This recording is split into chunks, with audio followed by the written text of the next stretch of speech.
தீபம் செய்திகளை உடனுக்குடன் தெரிந்து கொள்ள தீபம் செய்தி சேனலை சப்ஸ்கிரைப் பண்ணுங்க, பெல் பட்டனை கிளிக் பண்ணுங்க.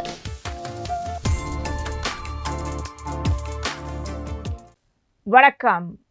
முக்கிய செய்திகள்.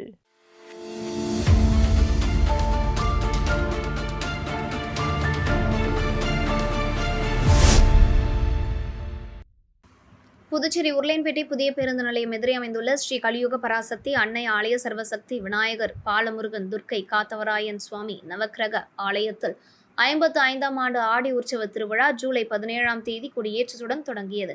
தொடர்ந்து சக்தி கரகம் புறப்படுதல் நிகழ்ச்சி நடைபெற்றது. அபிஷேகமும் ஆராதனையும் பார்சாகை அளித்தல் நிகழ்ச்சியும் நடைபெற்றது.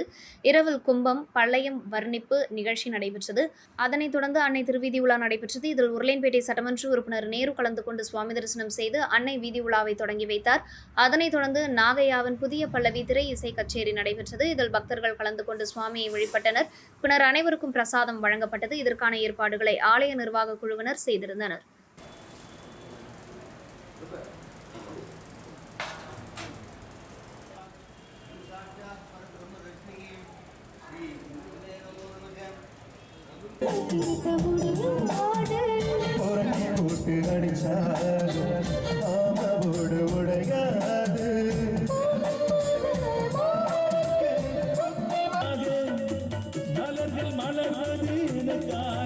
அன்னை மடியை விரித்தாள் எனக்காக உலகு பிறந்ததே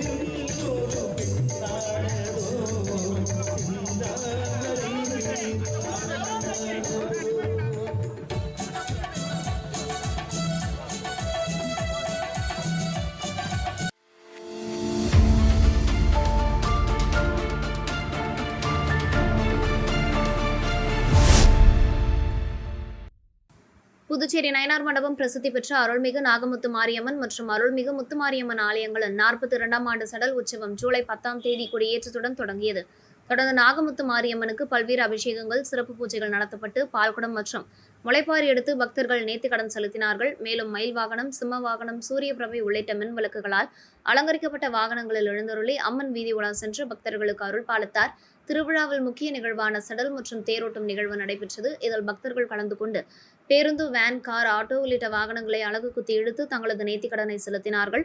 தொடர்ந்து நாகமுத்து மாரியம்மன் தேரோட்டம் நடைபெற்றது. இந்த தேரினை தொகுதியின் சட்டமன்ற உறுப்பினர் சம்பத் மற்றும் பொதுமக்கள் வடம் பிடித்து இழுத்து அம்மனை வழிபட்டனர். விழாவிற்கான ஏற்பாடுகளை ஆலய நிர்வாகிகள், ஊர் பொதுமக்கள், இளைஞர்கள் செய்திருந்தனர்.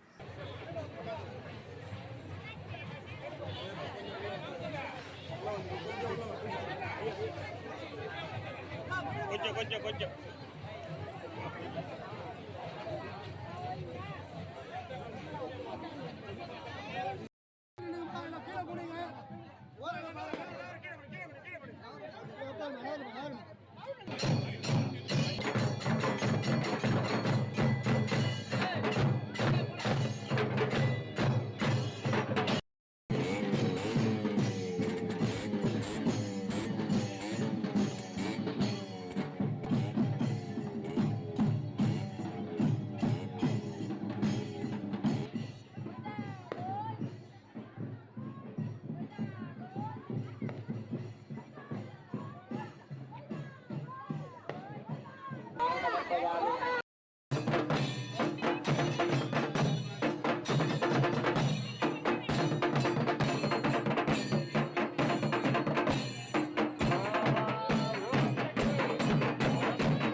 புதுச்சேரி ஊசுடு தொகுதிக்குட்பட்ட குருமாம்பேட் அமைதி நகர் பகுதியில் அடுத்த மாதம் 31 கோடி ரூபாய் மதிப்பீட்டில் வளர்ச்சிப் பணிகள் நடைபெற உள்ளது. இந்நிலையில் முன்னாள் அமைச்சர் சாய்ஜே சரவணகுமார் அப்பகுதிக்கு சென்று கள ஆய்வு மேற்கொண்டு அடிப்படை வசதிகள் ஏதேனும் விடுபட்டுள்ளதா என வீடு வீடாக சென்று குறைகளை கேட்டறிந்தார். மேலும் அப்பகுதியில் நடைபெற்றுள்ள பணிகளையும் இனிமேல் நடைபெறவுள்ள பணிகளையும் பொதுமக்களிடையே எடுத்துரைத்தார். குருமாம்பேட் அமைதி நகர் பகுதியில் சாலை வசதி, கழிவுநீர் வாய்க்கால் வசதி, மின்விளக்கு, குடிநீர் உள்ளிட்ட அனைத்து பிரச்சினைகளையும் சரி செய்யப்பட்டுள்ளது. மேற்கொண்டு ஏதேனும் அடிப்படை வசதிகள் குறித்து குறைபாடு இருப்பின் அதை தெரிவிக்கலாம் என்றும் பொதுமக்களிடம் கூறினார். இந்நிகழ்வின் போது ஊசுடு தொகுதி ஒருங்கிணைப்பாளர் சாய் தியாகராஜன், குருமாம்பேட் அமைதி நகர் ஊர் முக்கியஸ்தர்கள் பாலகுமார், செந்தில், ரவி, ராமகிருஷ்ணன், ஐயப்பன், மனோகர், மணிகண்டன், ஏழுமலை, சேகர் உட்பட பாஜகவினர், கூட்டணி கட்சியினர், பொதுமக்கள் கலந்து கொண்டனர். டிரான்ஸ்ஃபார்ம் போடும்போது அப்போ கொஞ்சம் பாதி நம்பிக்கை வந்துச்சு உங்களுக்கு போட்டுறாங்க டெண்டர் உடம்பு நல்லா பாத்துங்க. வேற ஏதாவது செய்யணும் சொல்லுங்க, பண்ணி கொடுங்க. பண்ணி கொடுங்க, நான் வாங்கி தரேன். அடுத்த வாரமா வாங்கி கொடுங்க. மலைக்கு முன்னாடி வாங்கி தரேன். உடம்பு நல்லா பாத்துங்க.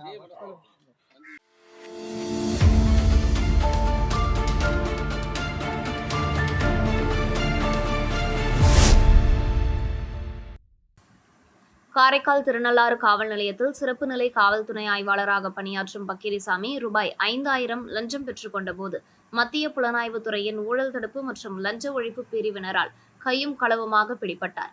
இந்த நடவடிக்கையை இணை காவல் கண்காணிப்பாளர் தலைமையிலான 5 பேர் கொண்ட சிறப்பு குழு முன்னெடுத்தது. புகார்தாரர் ஒருவர் சிகரெட் மற்றும் பீடி பொருட்களை மொத்தமாக வாங்கி தன்னுடைய வீட்டில் இருப்பு வைத்து பின்பு சில்லறையாக கடைகளுக்கு விற்பனை செய்து வந்துள்ளார். ஜூலை 2ஆம் தேதி பக்கீரிசாமி மற்றும் காவலர் விஜயபாலன் ரூபாய் 1,90,003 மதிப்பிலான பல வகை சிகரெட் மற்றும் பீடி பொருட்களை பறிமுதல் செய்து புகார்தாரரை கைது செய்துவிட்டு காவல் நிலைய பிணையில் விடுவித்தனர். இதே நாளில் பொய் வழக்காக வழக்கு பதியப்பட்டது என கூறப்படுகிறது. இதனையடுத்து ஜூலை 6ஆம் தேதி புகார்தாரர் காரைக்கால் குற்றவியல் நீதிமன்றத்தில் ஆஜராகி ரூபாய் 200 அபராதம் செலுத்தினார். மேலும் சுமார் ரூபாய் 1,50,000 மதிப்புள்ள பொருட்களை நீதிமன்றத்தின் வழியாக திரும்ப பெற்றார்.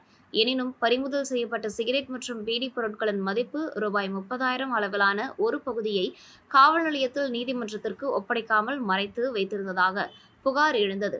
இதன் மீதமுள்ள பொருட்களை திருப்பிக் கொடுக்க சிறப்பு நிலை காவல் துணை ஆய்வாளர் பக்கீரிசாமி ரூபாய் 5000 லஞ்சமாக கேட்டதாகவும், அதையடுத்து மத்திய புலனாய்வுத்துறை நடவடிக்கையில் அவரை திருநள்ளாறு காவல் நிலையம் அருகே கைது செய்ததாகவும் தெரிவிக்கப்பட்டது. தொடர்ந்து விசாரணைக்காக பக்கீரிசாமி மருத்துவ பரிசோதனைக்கு பின் நீதிமன்றத்தில் ஆஜர்படுத்தப்பட்டு சிறையில் அடைக்கப்பட்டார்.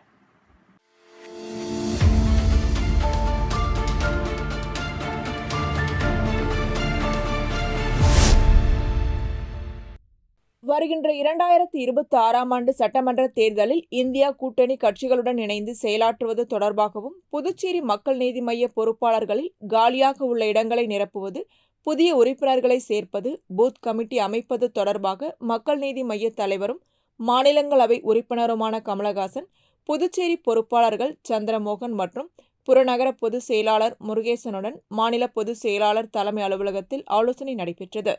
இச்சந்திப்பின் போது மக்கள் நீதி மய்ய துணைத் தலைவர் ஏஜி மௌரியா, தமிழக பொதுச் செயலாளர் அருணாச்சலம், மாநில செயலாளர் தலைமை நிலைய செந்தில் ஆறுமுகம், புதுச்சேரி மாநில வழக்கறிஞர் மாணவரணி அமைப்பாளர் ஜெயச்சந்திரன் ஆகியோர் உடனிருந்தனர். இச்சந்திப்பின் போது புதுச்சேரிக்கு தலைவர் கமலஹாசன் வருகை தர வேண்டும் என புதுச்சேரி பொறுப்பாளர்கள் வேண்டுகோள் விடுத்துள்ளனர்.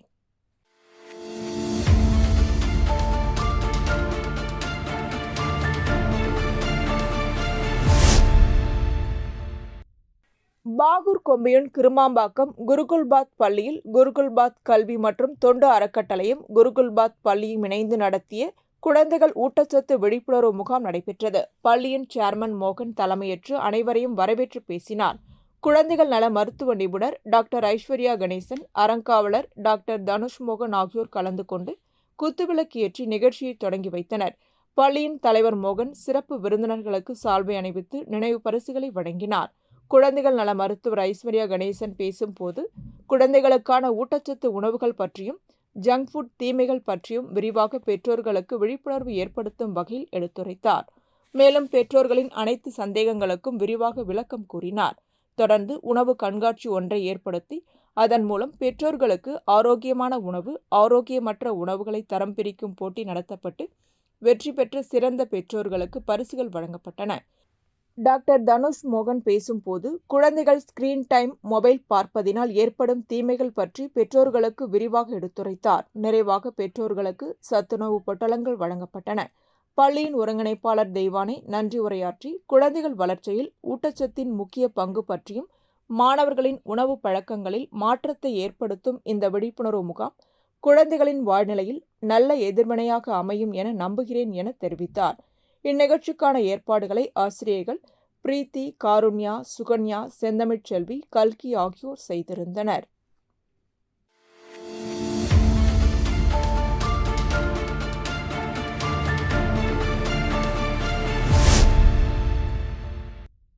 தமிழக வெற்றிக் கழகத்தின் பொதுச் செயலாளர் புஷி ஆனந்த் தனது பிறந்த நாளை புதுச்சேரியில் உள்ள தனது இல்லத்தில் கொண்டாடினார். இவருக்கு மாநிலம் முழுவதும் பல்வேறு விதமான கட் அவுட்கள், பேனர்கள், அலங்கார வளைவுகள் அமைக்கப்பட்டு வான வேடிக்கை மேளதாளத்துடன் பிறந்தநாள் விழாவை கொண்டாடினார். மேலும் புதுச்சேரி மட்டுமின்றி தமிழகத்தில் உள்ள பல்வேறு மாவட்டங்களைச் சேர்ந்த நிர்வாகிகள் புதுச்சேரியில் ஒரு சேர குவிந்து புஷி ஆனந்திற்கு வாழ்த்துக்களை தெரிவித்தனர். இந்நிலையில் தமிழக வெற்றிக் கழக பொதுச் செயலாளர் ஆனந்தின் பிறந்தநாளை முன்னிட்டு அரசு மருத்துவமனையில் பிறந்த 10க்கும் மேற்பட்ட குழந்தைகளுக்கு தலா 1 கிராம் தங்க மோதிரம் வழங்கினார். மேலும் பிறந்த குழந்தைகளுக்கு தேவையான சோப்பு, பவுடர், எண்ணெய் உள்ளிட்ட பல்வேறு பொருட்களையும் தாய்மார்களுக்கு தேவையான ஊட்டச்சத்து பொருட்களையும் வழங்கினார். புஷி ஆனந்தின் பிறந்த நாளின் போது பிறந்த குழந்தைகளுக்கு தங்க மோதிரம் வழங்கிய சம்பவம் புதுச்சேரியில் நெகிழ்ச்சியை நிர்வாகிகள் மத்தியில் ஏற்படுத்தியுள்ளது.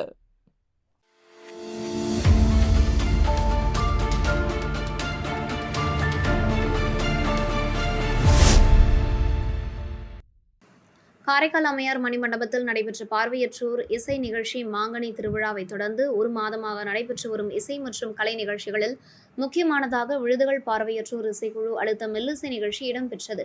பார்வையற்றோர் மனதார இசைக்கும் திறமை பார்வையாளர்களை இசை மழையில் ஆழ்த்தியது. இந்நிகழ்ச்சியை பேராசிரியர் சிவகுமார் பார்வையற்றவராக இருந்தும் பல இசைக்கலைஞர்களை ஒருங்கிணைத்து நடத்தினார். நிகழ்ச்சி கண் மருத்துவர் கணேசன் நினைவாக சகாயராஜ் மேற்பார்வையில் நடைபெற்றது.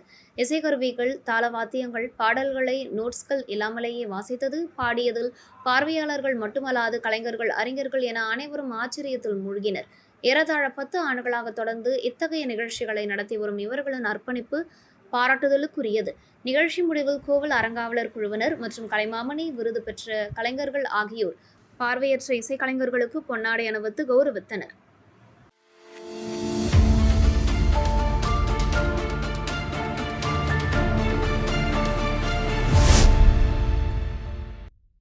புதுச்சேரி ஜெம் மருத்துவமனை சார்பில் ஹெர்னியா ஃபேஸ்தா 2025 எனும் தலைப்பில் ஜெம் மருத்துவமனை மற்றும் இந்திய அறுவை சிகிச்சை நிபுணர்கள் சங்கம் சார்பில் நுண்துளை ஹெர்னியா அறுவை சிகிச்சை பற்றிய கருத்தரங்கம் தனியார் உணவகத்தில் நடைபெற்றது. புதுச்சேரி ஜெம் மருத்துவமனையின் அறுவை சிகிச்சை இரைப்பை குடல் நிபுணர்களான டாக்டர் சசிகுமார் மற்றும் டாக்டர் சுகுமாரன் ஆகியோர் ஏற்பாடு செய்திருந்த கருத்தரங்கில் இந்தியா முழுவதும் இருந்து 150க்கும் அதிகமான அறுவை சிகிச்சை நிபுணர்கள் பங்கேற்றனர். இந்த கருத்தரங்கில் அதிநவீன நுண்துளை ஹெர்னியா அறுவை சிகிச்சை நுட்பங்களை கொண்டு நேரடியாக அறுவை சிகிச்சை செய்து ஆபரேஷன் தியேட்டரிலிருந்து நேரலை மூலமாக கருத்தரங்கில் பங்கேற்ற மருத்துவர்களுக்கு விளக்கம் அளிக்கப்பட்டது. பின்னர் செய்தியாளர்களை சந்தித்த ஜெம் மருத்துவமனையின் நிறுவனர் தலைவர் டாக்டர் பழனிவேலு, நாடு முழுவதும் உள்ள ஆண்களுக்கு 25% முதல் 27% பேர் குடலிறக்க நோயால் பாதிக்கப்பட்டுள்ளார்கள் என்றும், இந்த குடலிறக்க நோய் அறுவை சிகிச்சை செய்வதால் அதிக இரத்த இழப்பு வலிகள் இருக்கும். ஆனால் நுண்துளை அதாவது லாப்ரோஸ்கோபி மூலம் அறுவை சிகிச்சை செய்யும் போது வலி இல்லாமல் அறுவை சிகிச்சை மேற்கொள்ளப்படும் என்று குறிப்பிட்டார். நுண்துளை மூலம் அறுவை சிகிச்சை செய்து கொண்டால் 2-3 தினங்களில் அவர்கள் குணமாகி வழக்கமான வேலைகளை மேற்கொள்ளலாம் என்றும் குறிப்பிட்ட மருத்துவர் பழனிவேலு, புதுச்சேரியில் ஜெம் மருத்துவமனையில் மிக குறைந்த கட்டணத்தில் இந்த அறுவை சிகிச்சை மேற்கொள்ளப்படுவதாகவும் தெரிவித்தார். முதல் முறையாக ஆபரேஷன் தியேட்டரில் இருந்து அறுவை சிகிச்சை கருத்தரங்கில் கலந்து கொண்ட மருத்துவர்களுக்கு நேரடியாக விளக்கம் அளிப்பது புதுச்சேரிக்கும் ஜெம் மருத்துவமனைக்கும் பெருமையாக உள்ளது என குறிப்பிட்டார். செய்தியாளர்கள் சந்திப்பின் போது தலைமை மருத்துவர் செந்தில்நாதன், டாக்டர் பிரவீன்ராஜ் ஆகியோர் உடனிருந்தனர். ஜெம் மருத்துவமனை பாண்டிச்சேரி இன்று பிஎஸ்டர் 25 என்கிற ஹெர்னியா ஒர்க் ஷாப் மற்றும் கருத்தரங்கம் நடைபெற்றுக் கொண்டிருக்கிறது. உங்களுக்கு எல்லாம் தெரியும், ஹெர்னியா என்பது ஒரு சாதாரண காமன் ப்ராப்ளம். ஆண்களில் எடுத்துக்கொண்டா 25% மேலே பாதிக்கக்கூடிய ஒரு நோய்.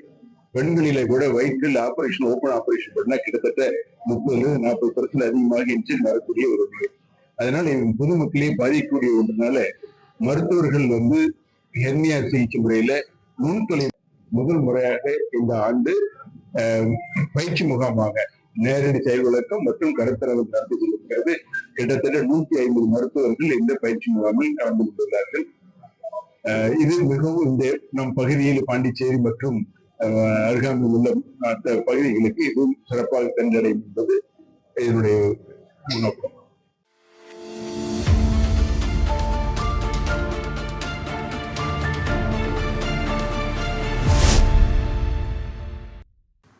முதலியார்பேட்டை அனிதா நகர் பச்சை வாழியம்மன் மக்கள் நற்பணி மன்றம் தலைவர் சமூக சேவகர் கர்ணன் பிறந்தநாள் விழா கொண்டாடப்பட்டது. விழாவில் சபாநாயகர் செல்வம், அரசு கொறடா ஆறுமுகம் ஆகியோர் கர்ணனுக்கு சால்வை அணிவித்து வாழ்த்து தெரிவித்தனர். அதனைத் தொடர்ந்து 1500 பேருக்கு தலா 5 கிலோ அரிசி, சர்க்கரை, கோதுமை அடங்கிய தொகுப்புகளை வழங்கினர். முன்னதாக கன்னிக்கோவில், பச்சை வாழியம்மன் கோவில், சக்திவேல் பரமானந்த சித்தர் கோவிலில் சிறப்பு வழிபாடு நடைபெற்றது. பிறந்தநாளையொட்டி முதலியார்பேட்டை, அரியங்குப்பம், லாஸ்பேட்டை, காலாப்பட்டு ஆகிய பகுதிகளில் உள்ள ஆதரவற்றோர் இல்லங்களில், புதுச்சேரி நகர பகுதிகளில் உள்ள ஆதரவற்றோர்களுக்கு உணவு வழங்கப்பட்டது. கர்ணனுக்கு முதலியார்பேட்டை பாஜக நியமன சட்டமன்ற உறுப்பினர் செல்வம், முன்னாள் சட்டமன்ற உறுப்பினர்கள் பாஸ்கரன், அசோக் பாபு, என்ஆர் காங்கிரஸ் தொகுதி தலைவர் வீரபத்ரன், அதிமுக நிர்வாகி சரத், செந்தில், கணபதி, ஜீவா, வேத்புரி, கைப்பந்து சங்க செயலாளர் விக்ரம், பேராசிரியர் கர்ணா, வணங்காமுடி, லட்சுமிகாந்தன் உட்பட பலர் வாழ்த்து தெரிவித்தனர்.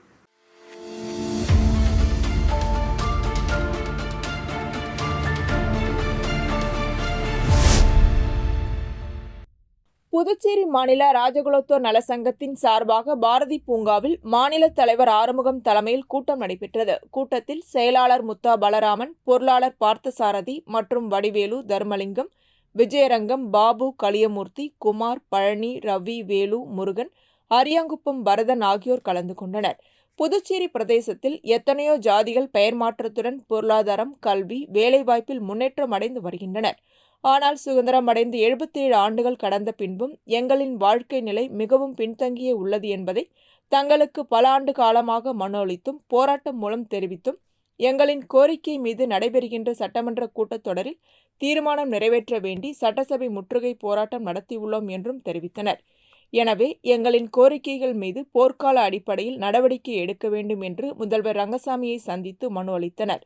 இதில் முக்கிய கோரிக்கைகளாக வண்ணான் என்ற ஜாதி பெயரை ராஜகுலம் என்று மாற்ற வேண்டும், எம்பிசி பிரிவில் 5% உள்ள இடஒதுக்கீடு வழங்க வேண்டும், வில்லியனூர், மணவெளி மற்றும் ஏம்பலம் தொகுதியில் புதிய சலவைத் துறைகள் கட்டித்தர வேண்டும், சலவைத் துறைகளின் வாடகை மின் கட்டணத்தை தள்ளுபடி செய்து இலவசமாக வழங்கிட வேண்டும், மாநிலத்தில் உள்ள அனைத்து சலவைத் துறைகளையும் புனரமைப்பு செய்திட வேண்டும், இலவச மனைப்பட்டா, அடுக்குமாடி குடியிருப்பு வழங்கிட வேண்டும் என்பன உள்ளிட்ட பல்வேறு கோரிக்கைகளை வலியுறுத்தி முதல்வர் ரங்கசாமியிடம் மனுவாக வழங்கினர்.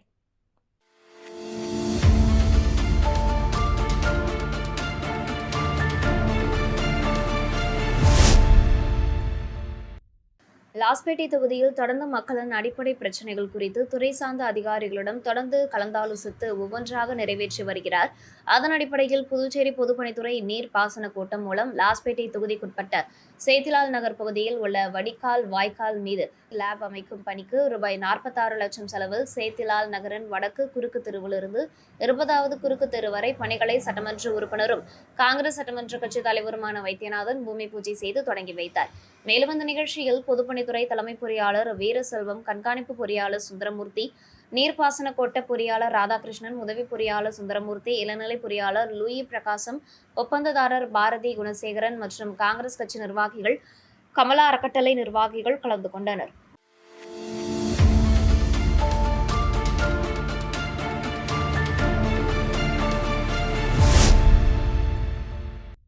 மீன்வளத்துறை மற்றும் கரையோர மேம்பாட்டு பணிகள் வலுப்பெறும் நிலையில் மேல ஓடுதுறை பகுதியில் மிக முக்கியமான சாலைகள் அந்தோணியர் கோவில் சாலை, இடுகாட்டு சாலை, மஞ்சைவாடி சாலை மற்றும் குறுக்கு சாலைகள் அனைத்தும் நவீன முறையில் சீரமைக்கப்பட்டு புதிய பாதை அமைப்புடன் பொதுமக்கள் பயன்பாட்டிற்கு திறக்கப்பட்டுள்ளன.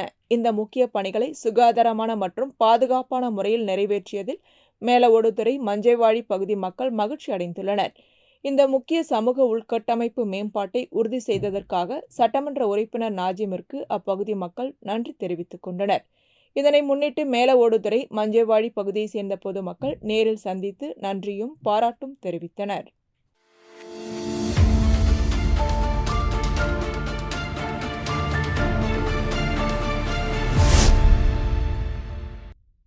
புதுச்சேரி உழவர்கரை தொகுதியில் அமமுக மேற்கு மாநில இணை செயலாளர் லாவண்யா தொடர்ந்து 8 வருடங்களாக மக்கள் பணியில் ஈடுபட்டு வருகின்றார். அதன் அடிப்படையில் புதுநகர் பகுதி மக்கள் லாவண்யாவின் மக்கள் பணியை பாராட்டி தங்களின் ஆதரவை தெரிவித்து பாராட்டு விழா நடத்தினர். தொடர்ந்து கூட்டத்தில் பேசிய லாவண்யா, பொதுமக்கள் என்ன பிரச்சனை என்றாலும் 24 மணி நேரமும் என்னை தொடர்பு கொள்ளலாம். உங்களுக்காக உழைக்கவே வந்திருக்கிறேன். பொதுமக்களின் அடிப்படை வசதிகள், பொது பிரச்சினைகள் உள்ளிட்ட எந்த பிரச்சினை என்றாலும் அதை செய்து முடிக்க கடமைப்பட்டுள்ளேன் என்று பேசினார். தொடர்ந்து விழாவில் கலந்து கொண்ட பொதுமக்களுக்கு டிஃபன் பாக்ஸ் மற்றும் சர்க்கரை உள்ளிட்ட நலத்திட்ட உதவிகளை வழங்கினார். இந்நிகழ்ச்சியில் பொதுமக்கள் கலந்து கொண்டனர்.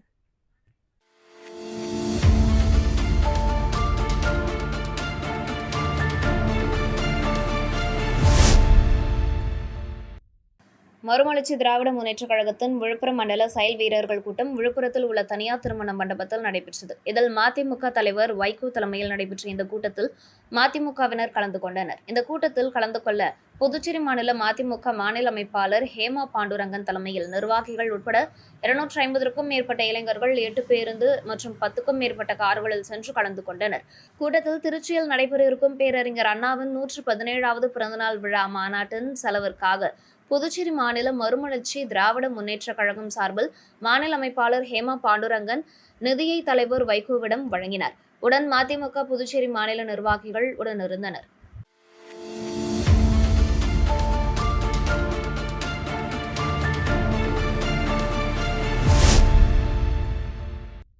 புதுச்சேரி வில்லியனூர் கொம்பியின் உருவையாறு ஸ்ரீ செங்கழுநீர் மாரியம்மன் திருக்கோவிலில் பிரம்மோற்சவ விழா நடைபெற்றது. முன்னதாக ஜூலை 10ஆம் தேதி தொடங்கிய விழாவானது ஒவ்வொரு நாளும் சுவாமிக்கு சிறப்பு அலங்காரம், அபிஷேகம் செய்து தீபாராதனைகள் காண்பிக்கப்பட்டு மின் அலங்காரத்துடன் சுவாமி வீதி உலா நடைபெற்று வருகிறது.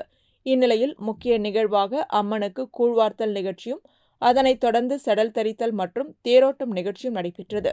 இதில் பக்தர்கள் கலந்து கொண்டு தேர் இழுத்து செடல் தரித்து தங்களது நேர்த்திக்கடனை செலுத்தினர். தொடர்ந்து இரவு ஸ்ரீ செங்கழுநீர் மாரியம்மன் சுவாமி மின் அலங்காரத்துடன் திருவீதி உலா நடைபெற்றது. இந்நிகழ்ச்சியில் பக்தர்கள் கலந்து கொண்டு சுவாமி தரிசனம் செய்தனர். நிகழ்ச்சிக்கான ஏற்பாட்டினை தனி அதிகாரி திருமாவளவன், தலைவர் மாணிக்கம் மற்றும் உபயதாரர்கள், விழா குழுவினர், உருவையாறு பொதுமக்கள் செய்திருந்தனர்.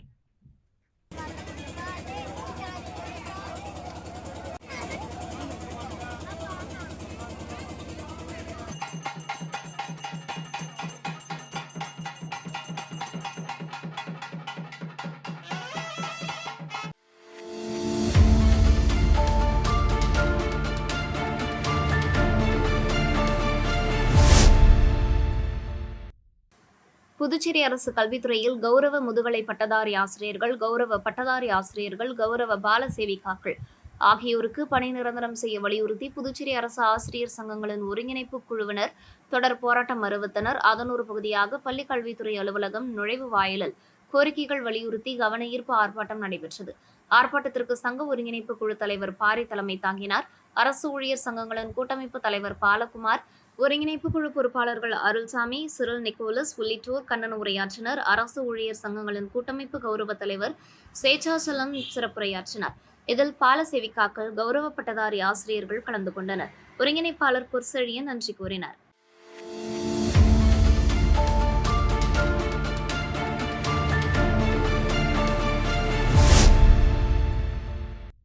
புதுச்சேரி வில்லியனூர் கொம்பின் அரசூர் ஸ்ரீ புத்து மாரியம்மன் ஆலய 20ஆம் ஆண்டு பார்சாகி வார்த்தல் நிகழ்ச்சி நடைபெற்றது. முன்னதாக பந்தக்கால் நடுதல் நிகழ்ச்சியும், விக்னேஸ்வர பூஜை, மகா கணபதி ஹோமம், விசேஷ அபிஷேக ஆராதனைகள் மற்றும் பிரசாதம் வழங்கும் நிகழ்ச்சியும் நடைபெற்றன. இதனைத் தொடர்ந்து முக்கிய நிகழ்வாக குளக்கரைக்கு சென்று கரக அலங்காரம் செய்து வீதி உலா, அதனைத் தொடர்ந்து ஆலயத்திற்கு வந்திருந்த பக்தர்கள் சுவாமிக்கு கூழ் மற்றும் கஞ்சி ஆகியவற்றை எடுத்து வந்து படையலிட்டு தங்களது வேண்டுதலை நிறைவேற்றி நேர்த்திக்கடனை செலுத்தினர். தொடர்ந்து விழாவில் கலந்து கொண்ட பக்தர்களுக்கு பார்சாகை வார்க்கப்பட்டது. இந்நிகழ்ச்சியில் அரசூர் குளத்துமேடு கிராமவாசிகள் உட்பட சுற்று வட்டார பகுதியைச் சேர்ந்த பொதுமக்கள் கலந்து கொண்டனர். நிகழ்ச்சிக்கான ஏற்பாட்டினை கோவில் தலைவர், செயலாளர், பொருளாளர், தலைமை செயற்குழு உறுப்பினர் மற்றும் ஆலய நிர்வாகிகள், ஊர் பொதுமக்கள், விழா குழுவினர் மற்றும் அரசூர் குளத்துமேடு கிராமவாசிகள் செய்திருந்தனர்.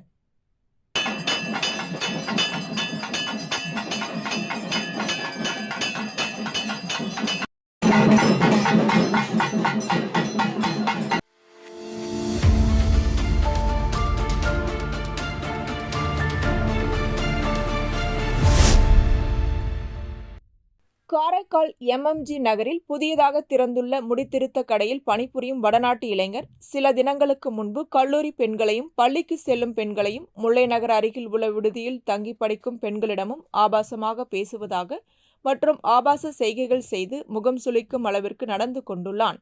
இது பற்றி பெற்றோர்களிடம் தெரிவிக்கவே பின்தொடர்ந்து கண்காணிக்கையில் பள்ளி குழந்தைகள் கூறியது போல ஆபாச செய்கைகளில் ஈடுபடவே பின்தொடர்ந்த பெற்றோர்களும் பொதுமக்களும் அந்த இளைஞனை பிடித்து காரைக்கால் நகர காவல் நிலையத்தில் புகார் செய்து ஒப்படைத்துள்ளனர்.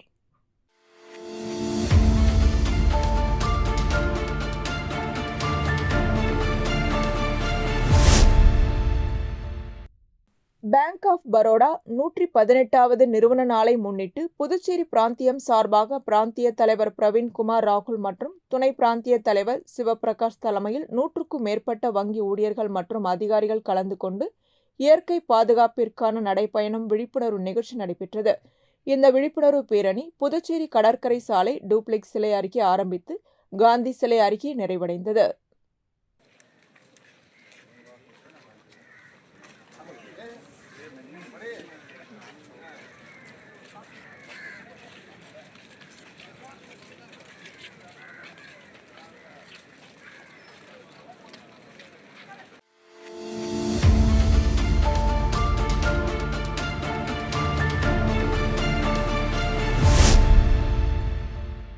திண்டிவனம் ஸ்ரீ திரௌபதி அம்மன் ஆலய அக்னி வசந்த மகோற்சவ விழா ஜூன் 30ஆம் தேதி கொடியேற்றத்துடன் துவங்கி நடைபெற்று வருகிறது. மேலும் முதல் நாளிலிருந்து மகாபாரத சொற்பொழிவு, தெருக்கூத்தும் நிகழ்ச்சியும் நடைபெற்று வருகிறது.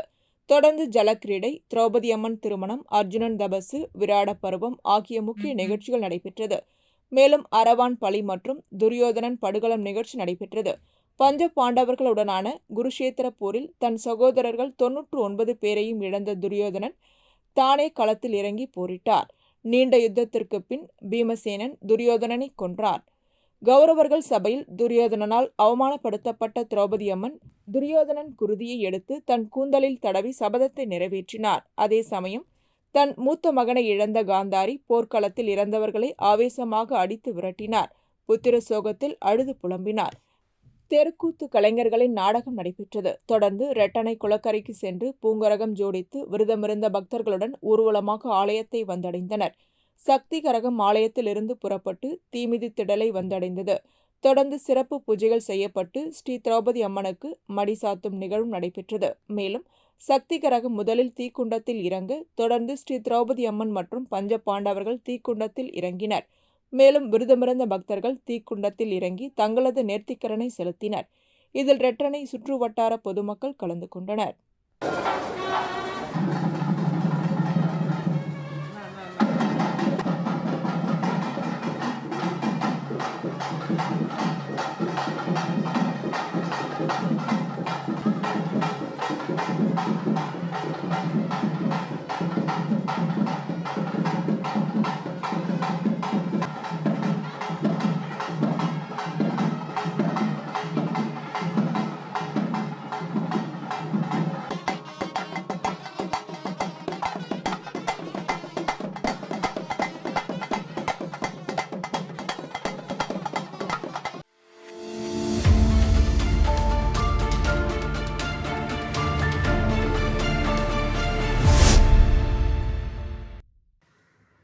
புதுச்சேரி காவல்துறையில் உளவு பிரிவு இன்ஸ்பெக்டராக ஜான் கென்னடி பணிபுரிந்து வருகிறார். இவர் வில்லியனூர் பகுதியை சேர்ந்த மலர் என்ற பெண்ணுடன் கடந்த 16 ஆண்டுகள் குடும்பம் நடத்திவிட்டு தற்போது ஏமாற்றியதால் அந்த பெண் டிஜிபி அலுவலகத்தில் பரபரப்பு புகார் அளித்துள்ளார். இது சம்பந்தமாக மலர் செய்தியாளர்களை சந்தித்தார். அப்போது அவர் புதுச்சேரி காவல்துறையில் உளவு பிரிவு இன்ஸ்பெக்டராக ஜான் கென்னடி பணிபுரிந்து வருகிறார். இவர் போக்குவரத்து காவல் நிலையத்தில் உதவி ஆய்வாளராக இருந்தபோது தன் சகோதரர் விபத்தில் மரணம் அடைந்தது தொடர்பாக சாட்சி கையெழுத்து போடுவதற்காக சென்றிருந்ததாகவும், அப்போது தனக்கு திருமணமாகி 2 மகள்கள் 1 மகன் இருந்தனர்.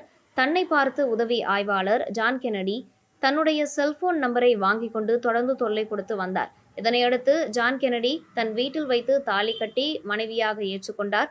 கடந்த 16 ஆண்டுகளாக ஜான் கென்னடி தன்னுடன் குடும்பம் நடத்தி வந்தார். இந்த நிலையில் கடந்த சில மாதத்துக்கு முன்பு தான் அவருக்கு போன் செய்தபோது ஒரு பெண் எடுத்து பேசினார். இது சம்பந்தமாக தான் அவரிடம் கேட்டபோது அந்த பெண் எனது தங்கை என கூறி மழுப்பி விட்டதாகவும், இதனிடையே கடந்த மாதம் தனக்கு உடல்நிலை சரியில்லாததால் அவருக்கு போன் செய்தேன்.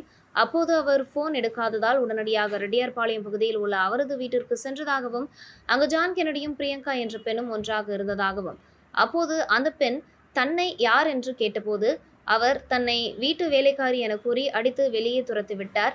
இதனால் காயம் அடைந்த தான் ரெட்டியார்பாளையம் காவல் நிலையத்தில் புகார் கொடுக்க சென்றதாகவும், அப்போது மலருக்கு தொலைபேசி மூலம் இன்ஸ்பெக்டர் கென்னடி தொடர்பு கொண்டு, நீ புகார் கொடுத்தால் என் வேலை போய்விடும், ஆகையால் புகார் கொடுக்காதே, இல்லையென்றால் உன் மகனை பெட்ரோல் ஊற்றி கொளுத்தி கொலை செய்து விடுவேன் என்று மிரட்டினார் என்றும், இதனால் புகார் கொடுக்காமல் காவல் நிலையத்தை விட்டு வெளியே வந்தவுடன் அவரது தம்பி பிரகாஷ் காரில் வந்து தன்னை வற்புறுத்தி அழைத்து சென்று மருத்துவமனையில் சிகிச்சை அளித்து வீட்டில் விட்டுவிட்டதாகவும், பிறகு இன்ஸ்பெக்டர் கென்னடி தன் மீது புகார் கொடுத்தால் உன்னையும் உன் கணவர் மகனையும் கொலை செய்து விடுவேன் என மிரட்டினார். தன்னுடன் வாழ்ந்துவிட்டு தன்னை ஏமாற்றிய இன்ஸ்பெக்டர் ஜான் கென்னடி மீது தகுந்த நடவடிக்கை எடுக்க வேண்டும் என கூறியுள்ளார்.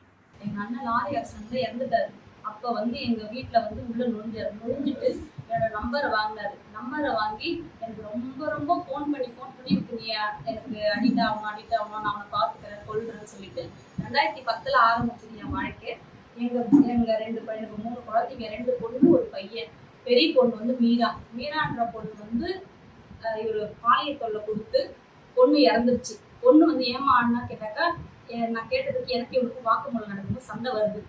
சண்டை வந்து பாப்பா பைசன் சாப்பிட்டு வீடு ஜெயிச்சு கேட்கும்போது இவன் என்னன்னா, என் வேலை போயிடும், நீ இதை போல சொல்லு, நான் எல்லாம் பாத்துக்கிறேன், உங்க குடும்பத்தை எல்லாம் நான் பாத்துக்கிறேன், நீ எதுவும் பயப்படாத, நீ எல்லாமே நான் இருக்கேன், உனக்கு பின்னாடி நாங்க பாத்துக்கிறோம் ஆனிட்டு இவரு ஜான் கென்னடின்றமா சொல்றான் என்கிட்ட. சொன்ன உடனே சரி நாங்க எல்லாமே அப்படியே இதாகி விட்டுட்டோம். 2 குழந்தை, என் பெரிய பொண்ணு இறந்ததுனால என்ன நினைச்சு, என் பெரிய பொண்ணை நினைச்சு என் பொண்ணு அதுவும் இறந்துருச்சு. சின்ன பொண்ணு ரேக்காண்ட பொண்ணு இறந்துருச்சு. இப்ப என் பிள்ளைய விட்டுட்டு போயிட்டான். இவன் 2 குழந்தையும் இறந்ததுக்கு இதை பாருங்க, இவன் தான் காரணம். இவ்வளவு தூரம் இவன் தான் காரணம். 2 குழந்தை இறந்ததுக்கு எனக்கு நீதி வேணும், எனக்கு நியாயம் வேணும், அதனால நான் போராடுறேன், நான் இங்க நிக்கிறேன். எனக்கு இந்த ஐயாவை தெரியாது, நான் யாரோ ஒருத்தர் சொன்னாங்க, நான் காலில் விழுந்து என்னை காப்பாத்துங்க, எனக்கு கொலை மிரட்டல் கொடுக்குறாங்க.